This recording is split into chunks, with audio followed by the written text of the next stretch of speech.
Hi friends, welcome to my channel. అందరూ ఎలా ఉన్నారు ఫ్రెండ్స్? బెండకాయ కర్రీ ఎలా చేసుకోవాలో చూద్దాం రండి, కర్ణాటక స్టైల్లో. సో ముందుగా బెండకాయలు వేయించి పెట్టుకోండి ఫ్రెండ్స్. తర్వాత ఒక చిన్న కడాయి పెట్టేసి ఆయిల్ వేసేయండి. కొంచెం పల్లీలు క్రిస్పీగా వేయించుకొని సైడ్కి తీసేసి పెట్టుకోండి. తర్వాత ఒక ఉల్లిపాయ, ఒక టమాటా కట్ చేసి పెట్టుకోండి. ఒక పచ్చిమిర్చి 3 ఒకేసారి వేసేయండి. అట్ ఏ టైంలో వేసేసి బాగా ఆయిల్లో మగ్గించాలి ఫ్రెండ్స్.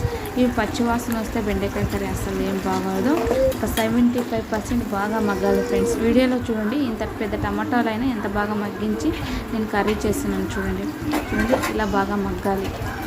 సో ఆయిల్లో బాగా మగ్గాలి. అప్పుడే టమాటా అంతా బాగా మెత్తబడి ఉంటుంది. చూడండి ఇలా మగ్గాలి. ఇలా మగ్గిన తర్వాత మీకు అప్పుడు టేస్ట్ అనేది బాగుంటుంది బెండకాయకి. తర్వాత స్పైసెస్ యాడ్ చేసేసుకోండి. సాల్ట్, తర్వాత పసుపు, ధనియాల పొడి వేసుకోండి, కారపొడి వేసుకోండి. కారపొడి మాత్రం మీ ఇష్టం ఫ్రెండ్స్. స్పైస్ ఎక్కువ తిన్న వాళ్ళకి ఎక్కువ వేసుకోండి, తక్కువ తిన్న వాళ్ళకి తక్కువ వేసుకోండి. సో బాగా మగ్గించిన తర్వాత పచ్చివాసన పోయేదాకా బాగా మగ్గించిన తర్వాత ముందుగా మనం వేయించి పెట్టుకుంటాం కదా బెండకాయలు, వాటిని వేసేసి గ్యాస్ ఆఫ్ చేసేసేయండి ఫ్రెండ్స్. వాటిని వేసేసి బాగా గరిటతో తిప్పేయండి ఫ్రెండ్స్. చూడండి ఫ్రెండ్స్, చూడడానికి ఎంత కలర్ఫుల్గా కనిపిస్తుందో.